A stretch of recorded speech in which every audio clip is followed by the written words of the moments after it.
What's up, y'all? Welcome back to Dolphins Daily, your daily dose of Dolphins content with your boy Chris Kane. And a shout out to our sponsor, Kalshi, for sponsoring this channel. As always, download the Kalshi app, use promo code FANARCHFootball to get $10 when you bet 10. Let's talk about the Dolphins. So Chris Bell has returned to practice. I guess is the best way to say it. He was in practice, but he wasn't like getting contacted. So he took off his non-contact jersey, but he wasn't being contacted yet. Think a bit more like 7 on 7, 11 on 11 drills. But this is a clear indication that he's ramping up his rehab. We've heard this whole offseason that, hey, slow your horses. And, he's got a long way to go. He's not there yet. We're biding our time. Remember, he tore his ACL in November. This is about a 9-month to 12-month recovery. So we're approaching month 10 in September for him. So he's right in the right timeline. He apparently has had no setbacks up to this point. And we know that there's been a lot of hype about what he could be, right? Part of the reason I think the Dolphins haven't gone out and made a bunch of splashy moves at wide receiver is because they think this guy could be one. There were scouts that said had he played all of last year, he would have been a first round pick. But because he got hurt, that scared enough people off that they were like, I don't know. Bad injury in college, a lot of times bad injury in the pros. The Dolphins' injury history has not been great recently, so we decided to roll the dice a little bit. But a lot of teams were just like, I don't know, prefer someone fully healthy who can really engage in all the offseason programs and all that kind of stuff. But I have said consistently, and you guys who followed me for a little bit, thank you, that I didn't think he was going to be ready for even the first 4 weeks. Like I thought more mid-season at earliest week 5, but more likely like literally week 8, 9, 10. And I guess we'll see. As of now, he's outpacing where I thought he would be. I think the team is being cautiously optimistic. We haven't looked great on offense, and I'll get into our rookie receivers later on. But there may be, I don't think there's any urgency because I don't think it's urgency to win this year. But I do think if he's progressing well, there's no reason to necessarily hold him back. Right? If he was having lingering pain or if he's recovering kind of slow, then there's obviously no reason to rush him back. Right? That's dumb. But if he's like, I feel good, the medicals look good, he's not having any setbacks, I guess let's just let it roll. Let it rip. There's nothing holding him back other than maybe the fear that he's too early. I'm excited to see him play. I do not think he will be in the third preseason game, which means that the first time we see him will most likely be on the field. And that kind of scares me a little bit because he won't even have joint practices under his belt. Like he's going to have walkthroughs, maybe a couple, you know, padded practices, and then he's on the field. And that's a big jump from last time I played, I was on a college field to I'm directly jumping into live game action. That's a big leap. I think that's even bigger than people realize. You see some of these rookies in preseason, they're like, their eyes are wide open because they're like, man, the game is fast. And those are usually second, third, sometimes even fourth stringers they're going against. If you play during the year, that's first string. And if he's our wide receiver 1 or 2, he's going against the Stingleys, Pat Surtains. He's going against those kind of guys. To go from college to like top notch competition, the whole thing. But I don't know. I think week 1 is probably a little ambitious. I think they're going to want to get him. And first of all, we haven't even finalized our roster yet. So, we're technically some of the guys on our team now are second, third, fourth stringers because they won't be here in a couple weeks, right? But I will be, I would like him to get some burn beforehand. Like, even if we're like in the middle of a blowout or something, I wouldn't mind him coming into the fourth quarter of a game that's like maybe out of reach just to get on the field. I don't want his first action being like, all right, first quarter, week 3, go. It's like, I don't love that. But I love the fact that he's progressing. And, you know, let's hope he keeps going. I mean, let's hope he keeps progressing the right way. I want to see him on the field, and I want to see if he's what we think he could be. So I think so far, so good. Now, many of y'all know in real life, personal trainer, that's what I do when I'm not doing this show. And as a result, I have to look the part, right? People don't want to work out with someone who doesn't look the part. And if you have a dad bod, if you haven't been working out, no shade to you. Live your best life. I want to keep it tight. All right. Selfishly, for vanity purposes, I want to keep it tight. But I'm in my 30s now, right? And so as a result, things don't go the way they used to. I used to be able to play one game of basketball, bounce back, abs, right? But once you hit your 30s, your T levels start dropping a little bit and you don't bounce back as easily, right? start getting a little bit of body fat, especially around the stomach. And, you kind of want to get back to where you used to be. That's been my pursuit for a long time, which is why I started taking Mars Men because apparently my own T levels have dropped a little bit, even though by public standards, oh man, you're in great shape. You're crushing it, Chris. How do you keep it up? I know I'm not the same I used to be, right? Like I'm still pretty good, maybe above average, but not where I used to be. And just by that little spike in my T levels, my energy has gotten a lot better. My strength has always been there, but now at the end of workouts, I'm a little bit more tired. I'm like, man, I'm dragging a little bit. But before it's like workout, we got it, right?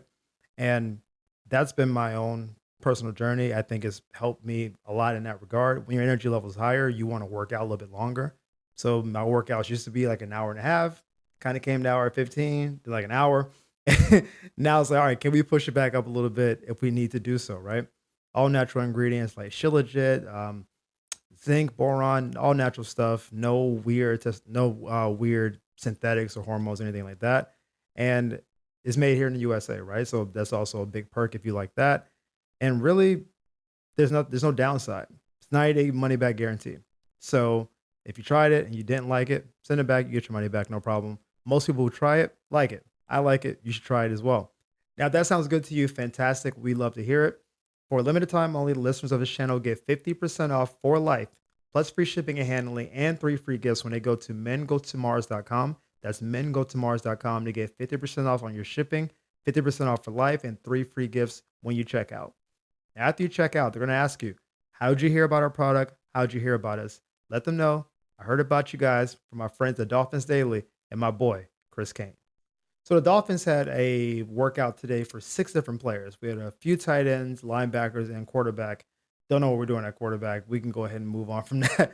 But one of the guys that had a workout was someone I mentioned on the show yesterday, Kenneth Murray, who was a former first-round pick at linebacker, former Oklahoma guy, went to the Cowboys, played all over the league, and they ended up not signing him, which I think is disappointing. I don't know. Maybe his workout just wasn't that great.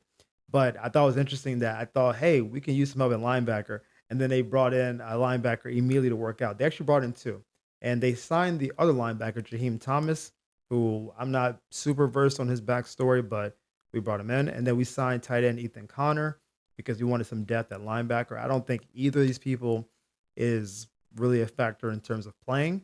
I think it's more we may want guys to go in the field for the last game of the preseason. And maybe we just need depth at the position, right? Because we have a lot of guys hurt right now. Like plenty of guys not practicing. Like we haven't seen Jordan Brooks basically for a month or so. Like Kenneth Grant's out.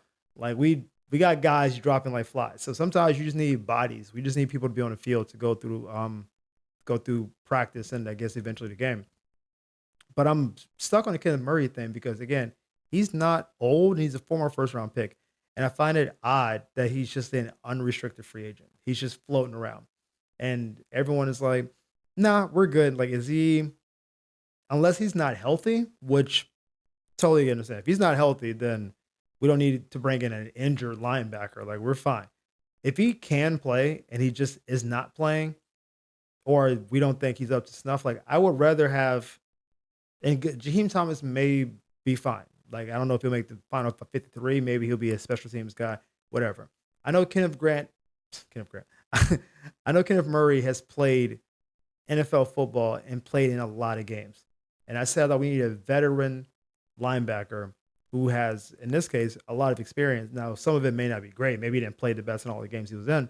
But even if I don't expect whoever we bring in at linebacker now to really be playing anyway.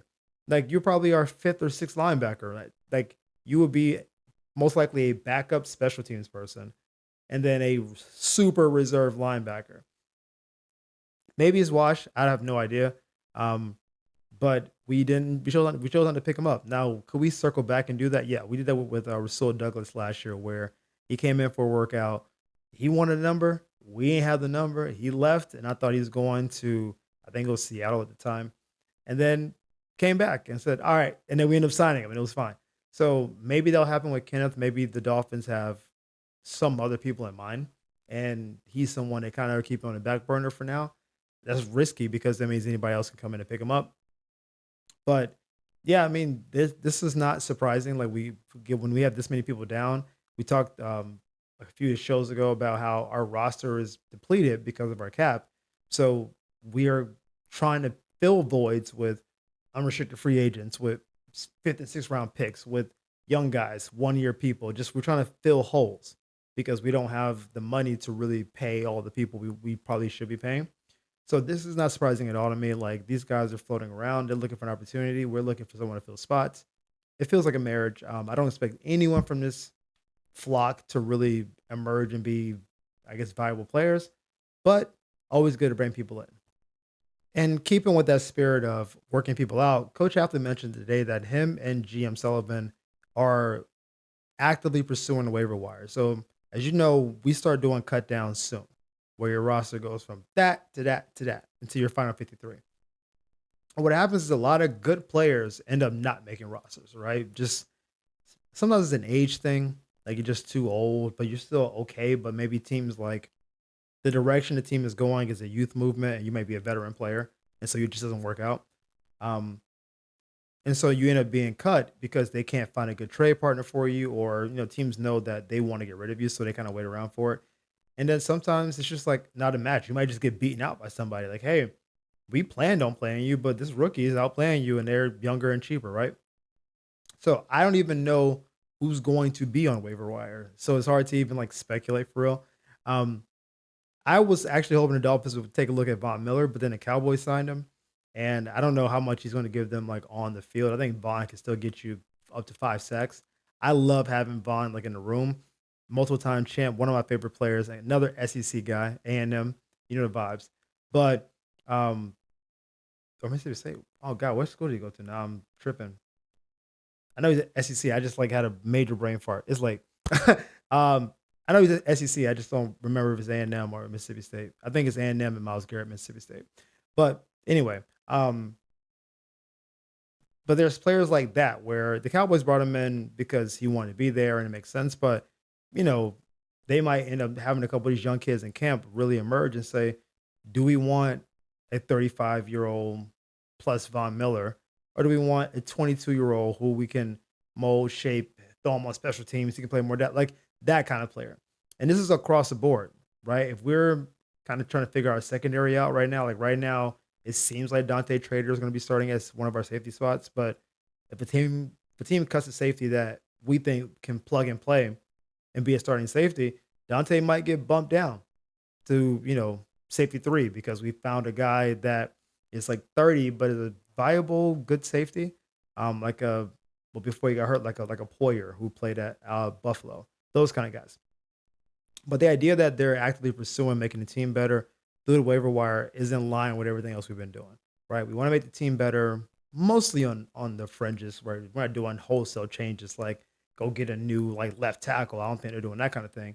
But positions that aren't super strong, I fully expect them to look at another tight end.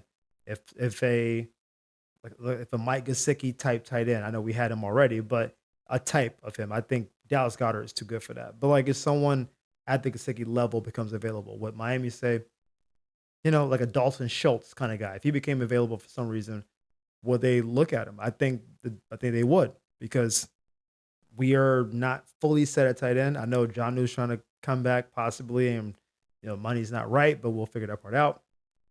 But the waiver wire is always fun because you start seeing like, oh, that person got released, like Joey Bosa got cut, like those kind of guys happen. And if Miami's ready to buy, then you gotta be ready to scoop because every other team in the league is looking to build their team on the fringes too. And so when those guys do pop up, gotta be ready to act. So we're gonna be watching this closely because it's gonna be, I think, Fast and Furious 14 for the free agent wire. So when those guys do start dropping, I do expect Miami to be picking some people up. Before the season even kicks off, everyone's making predictions. Who wins the division? Who makes the playoffs? Who's lifting the trophy at season's end? On Kalshi, America's #1 prediction market platform, you can trade those predictions in the live market. Now, y'all know I like to pull up Kalshi in real time to give you the most up-to-date probabilities. So we're doing NFL. We're going to go to the NFL worst season record. So right now, the Dolphins have a 23% probability of having a worse record, which means If you made a $100 bet on the Dolphins to have the worst record, your payout will be $412.54. Again, we hope that's not the case, but if you think we're going to be bad, not a bad pick. On Kalshi, you're trading against peers in a live market, meaning there's no house. And as the probability changes, you can buy in and out of your position. Trade the draft pick, the game, and more on Kalshi. Download the Kalshi app and use promo code FANARCHFOOTBALL to get $10 when you trade 10. That's KALSHI. Kalshi. Trade on anything. And finally, we're talking about the wide receivers. Now, I mentioned Chris Bell in an opening topic, but he's one of many, right? We got Kevin Coleman, we got Caleb Douglas, and I think the goal, and this is what Coach Athley said as well, is that he hasn't really made a decision about how these guys are going to go. Now, obviously, Chris Bell doesn't really factor in because he hasn't played yet. And Coleman and Douglas have both been in one game, and they both show some flashes of they could be good. That's what we know. But we have not seen that guy consistently as your really top-notch receiver. That guy could be your wide receiver 1, wide receiver 2. We don't know. And part of it is that reps haven't been great. The other part of it is our quarterback play has been subpar. Subpar. These dudes outside of Malik have not been doing their job. And I'm going to say dudes because they just been dudes. They don't even know. It's been bad. It's been inaccurate. It's been missing reads. Guys are open. They're not making the passes. So it's almost hard to even evaluate these guys on some level because you're not receiving good passes all the time. The quarterback play is that mediocre, then we don't know how good the receivers can be. So on some level, this is kind of an unfair competition because we haven't given them the best. But we want to see who emerges, who decides to do the top dog thing. If you remember how Green Bay was built a few years back, and again, our whole management team is Green Bay, like Layden. They had Christian Watson, Romeo Doubs. They had, was it Valdez Scantling and like one other guy. Like Alan Lazard, maybe. They had a bunch of these guys on the team. And no one knew who the top receiver was. Tucker Kraft is there. It's like, who's the best receiver on his team? And it was like, who's ever open? And it just was kind of a weird thing where you couldn't pick any guy in fantasy. And even as a defender, you're like, I don't know who the best player is. They eventually chose Christian Watson, right? And maybe he is the best. But, you know, Romeo Doubs is good for them. And they let him go. And then Valdez Scantling left as well. And then Lazard, like, they've moved some guys around. But at one point, any given matchup, you don't know what that team is doing. I think we kind of want to avoid that. We want somebody to be the guy. And until we get competent quarterback play, I guess that'll be hard to tell. But it will be lovely if one of these guys is just like clearly the better of the receivers. They step up to the plate and say, hey, I want to be wide receiver 2 to start the year. And by, week 4 or 5, I'm the top dog. Like, it'd be nice if one of them does that. And I think because we don't really have a preference, I don't think, to which one does. None of these guys were first-round picks. So it's not like there's positional. I mean, we have a couple third-rounders, and if like 4, like they're all picked in the same chunk. Whoever emerges is going to emerge. If you start playing better, you start playing better. And I think knowing that's on the line and these guys can push each other, hopefully, the cream rises to the top. But as always, y'all, thank you for tuning in to Dolphins Daily. We appreciate the love and support. Thank y'all for the likes and the subscribes. We'll see you next time on Dolphins Daily. Peace.